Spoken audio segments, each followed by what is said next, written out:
Assalamualaikum warahmatullahi wabarakatuh. Mahasiswa Prodi Sejarah yang saya cintai dan saya banggakan.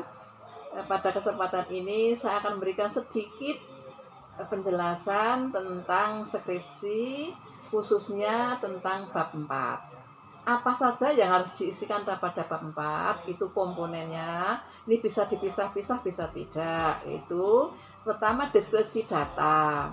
Ya, terutama untuk penelitian kualitatif, deskripsi data itu memberikan gambaran umum, ya, lokasi penelitian.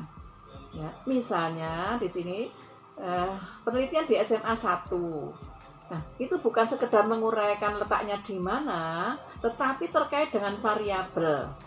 Kalau misalnya yang diteliti tentang media, di situ juga disampaikan letak sekolahnya di mana, ya, kemudian bukan visi misi yang ditanyakan, yang sering diisikan itu letaknya, visi misinya seperti apa, sejarahnya seperti apa, bukan itu. Ya, kalau memang penelitian di variabelnya itu terkait dengan sejarah sekolah, boleh diisikan sejarah sekolah. Tetapi kalau tidak disampaikan itu. Jadi sesuaikan dengan variabel. Misalnya variabel tentang penggunaan media bla bla bla bla untuk meningkatkan bla bla bla bla gitu misalnya. Nah, di situ juga dideskripsi tentang media yang ada apa, yang mendukung media apa, gurunya mampu menggunakan media apa, itu ada di deskripsi data, termasuk jumlah gurunya berapa, lulusannya di mana, kira-kira mampu menggunakan media apa. Lah di situ deskripsi data. Kemudian yang kedua, sajian data. Sajian data ini menguraikan data yang ada di lapangan dengan menjawab rumusan masalah.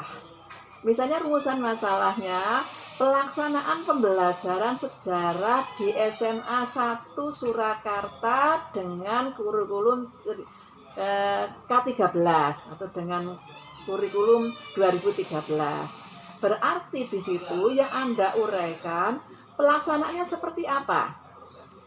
Nah, mungkin Anda membagi di pelaksanaan itu terkait dengan perencanaan pembelajaran dan kegiatan pembelajaran. Nah, uraikan di situ RPP-nya seperti apa, perangkat yang lain seperti apa, uraikan, bukan di fotokopi, tetapi maksudnya bukan di copy paste apa adanya, tapi diuraikan. Misalnya bagaimana guru dalam memilih KI, bagaimana menganalisis KI dengan KD, bagaimana merumuskan indikator, bagaimana merumuskan tujuan, bagaimana kegiatan pembelajaran yang dirumuskan di dalam RPP. Nah, RPP-nya bisa menggunakan RPP 1 lembar, bisa RPP model lama, tergantung temuannya apa.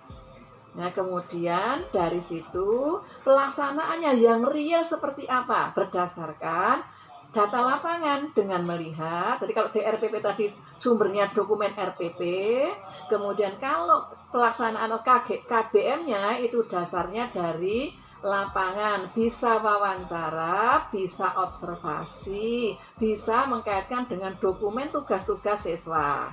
Ya, jadi kalau sifat tugasnya apa? Dokumennya itu diuraikan, dinarasikan di dalam sajian data.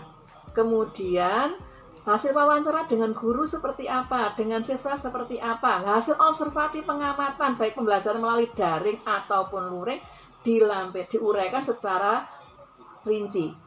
Nah, itu. Nah, kemudian nanti yang dilampirkan itu contoh RPP. Misalnya gitu, gambar pelaksanaan pembelajaran. Misalnya kalau belajar meningkatkan kreativitas, nah kreativitas itu apa? Nah, di situ fotonya itu bukan foto Anda wawancara, tetapi fotonya yang dilampirkan adalah foto kegiatan yang menunjukkan bahwa ada kreativitas siswa, ada motivasi siswa. Itu fotonya, bukan foto Anda berwawancara. Nah, itu sajian data. Nah, kemudian setelah sajian data, jadi sajian data, kalau rumusan masalahnya itu ada 3, ya diuraikan 3 pokok, ya 3 uraian, 3 subbab atau apa istilahnya di situ. Ya, ini jadi sesuai dengan rumusan masalah. Sajian data dan deskripsi data itu betul-betul dari lapangan, ya, dari lapangan, bukan dari buku. Buku itu ada di kajian teori. Ya, nah kemudian setelah deskripsi data, sajian data, berikutnya adalah pokok temuan. Pokok temuan itu temuan pokok, makanya banyak namanya pokok temuan. Misalnya tadi penelitiannya rumusan masalah 1 tentang pelaksanaan pembelajaran sejarah dengan K13. Tadi itu ada temuan apa? Temuan itu bisa positif, bisa negatif. Misalnya, temuannya ternyata di dalam pelaksanaan pembelajaran sejarah itu dengan kurikulum 13 itu tidak ada perubahan dengan kurikulum sebelumnya. Hanya berubah nama saja. Karena pelaksanaannya ya begitu-begitu saja, tidak ada persiapan khusus. Bahkan kadang-kadang RPP-nya hanya copy paste dari MGMP misalnya. Itu temuan negatif. Nah, temuan positifnya dalam pelaksanaan pembelajaran, misalnya ini, ternyata SMA 1 mempunyai sesuatu yang sangat positif. Apa? Dengan mengaplikasikan model ini dipadukan dengan apa-apa sehingga kreativitasnya bisa naik walaupun di RPP-nya tidak tertulis, tetapi di pelaksanaannya betul-betul bisa siswa itu bisa terdorong untuk mencari informasi dari berbagai tempat. Entah itu pakai internet atau mencari observasi dengan membuat video tersebut ditayangkan sehingga mereka terdorong atau termotivasi lebih tinggi untuk mencintai sejarah misalnya. Nah, itu temuan positif. Nah, temuan kedua sesuai dengan rumusan masalah tadi, bisa temuan positif dan negatif lagi. Kemudian, nah dari pokok temuan itu dibahas. Nah, tapi yang negatif, yang negatif kan ternyata di situ RPP-nya tidak ada perubahan, pelaksana pun juga hanya itu saja, guru hanya ceramah misalnya. Nah, Anda bicara dalam kurikulum 13 mestinya guru itu begini. Karena dengan hanya ceramah begini ini bisa menurunkan minat siswa begini sesuai dengan pendapatnya. Siapa? Menurut pendapatnya Nana Sujana, ternyata bahwa dengan mengajar yang begini gitu akan membuat mahasiswa begini diuraikan begitu. Nah, kemudian yang positif tadi, ya, penggunaan media yang begini ini akan bisa meningkatkan kreativitas apa? Karena daya tarik siswa akan bisa meningkat dengan berbagai tayangan yang begini dipadukan dengan model yang begini akan bisa begini. Ya di SMA kan bisa begini, akhirnya siswanya bisa menghasilkan karya yang begini, bisa menangkan lomba begini karena itu temuannya. Pokok temuannya dan pembahasannya. Nah, setelah itu baru kesimpulannya apa di bab 5. Jadi jangan sampai keliru, tidak ada pengulangan data lagi. Jadi di sajian skripsi data dan sajian data itu dari lapangan betul-betul. Pokok temuan itu temuan Anda yang Anda anggap penting untuk disampaikan. Nah, dari pokok temuan itu dibahas sehingga di pembahasan tidak mencantumkan data di lapangan lagi, tetapi isinya komentar Anda, pendapat Anda yang didukung oleh teori sehingga yakin bahwa itu bisa dikembangkan dan digunakan oleh sekolah lain atau bisa Anda menemukan temuan-temuan baru yang bisa untuk membuat judul-judul penelitian baru. Itu untuk pembahasan, jadi tidak diulang-ulang lagi apa yang ada di lapangan.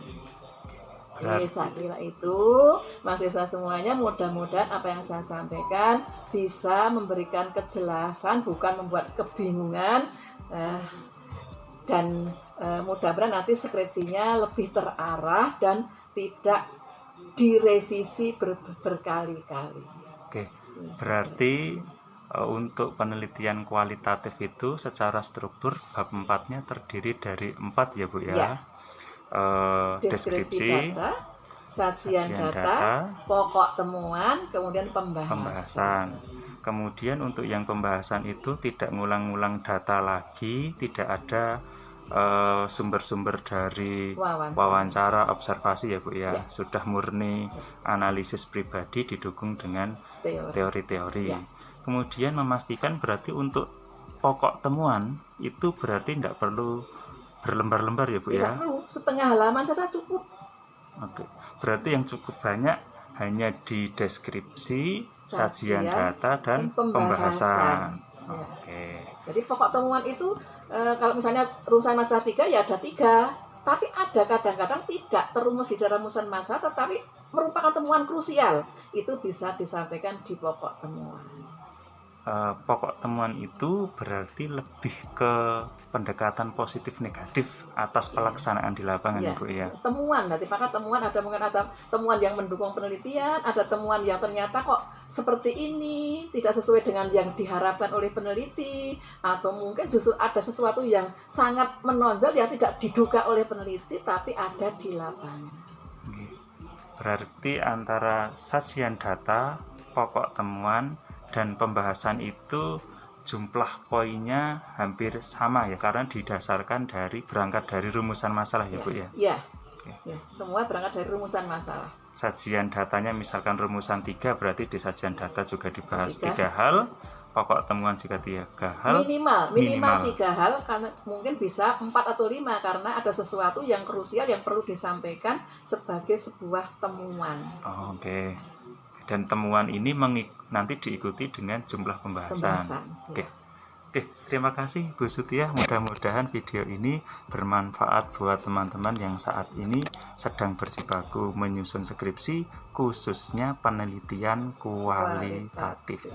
Oke, terima kasih Bu Sutiah. Assalamualaikum warahmatullahi wabarakatuh. Waalaikumsalam warahmatullahi wabarakatuh.